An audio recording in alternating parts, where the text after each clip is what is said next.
It's been one of the fastest months of our lives, being the fact that we've been so active and so busy. Today marks 1 month since the disastrous Maui wildfires tore through the island, killing at least 115 people and destroying more than 2,200 buildings. Governor Josh Green will talk about the ongoing response at 6 o'clock Eastern, as shocking new details are coming to light about just how poorly staffed and equipped the local fire crews were. Edward Kelly is the general president for the International Association of Firefighters. He's actually just back from meeting with the firefighters in Maui. So, Edward, you've compared what they were up against to a David versus Goliath situation. Just tell us what you heard from those firefighters. Well, we know that there were winds clocked up to roughly 80 miles an hour, which is essentially a hurricane that they were facing with no rain. Maui is a particularly windy island, and all of the Hawaiian Islands happen to be very windy. And wind is the most dangerous element when it comes to fire. And what they were up against was insurmountable odds. They only have 10 engine companies on the entire island of Maui. In Lahaina, which is a small little city, basically, with high-rise hotels, etc., they only have one engine company and one ladder company.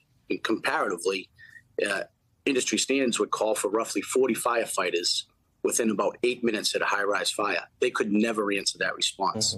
Now, on August 8th, the level of fuels, wind that they faced was insurmountable. It was really, as I mentioned, David versus Goliath.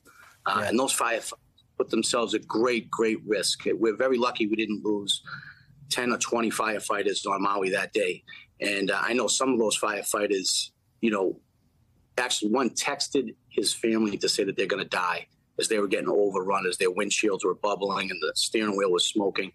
We were very, very close, luckily, by the grace of God and the heroics of at least one of their brother firefighters that commandeered a police vehicle and rode up and put 8 of those firefighters into a SUV and drove through the fire and got them out of where they were.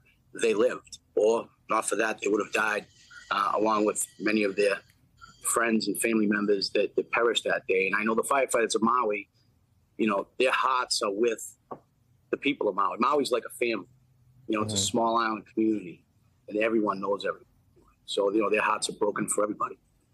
So it sounds like this is a resources issue among many other issues that they're dealing with there. Do you think, and is it not just in Maui, but across the country, are firefighters in need of more resources to keep their communities safe? And are there the necessary funds and political capital to make it happen? Well, there's disparities between communities. Some communities are adequately staffed and meet industry standards. Others that could be just a mile away are not even close. And that's really lies with the decision makers, the politicians that are elected to govern.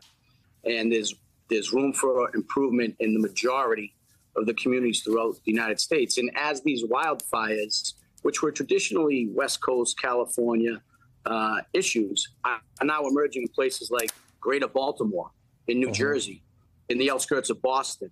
We're seeing them across Florida, Colorado, Texas, etc. We really need the federal government to step in and create a better capability of response to the resources that we already have, the firefighters that we already have in this country that are trained and equipped and deployable where they need them.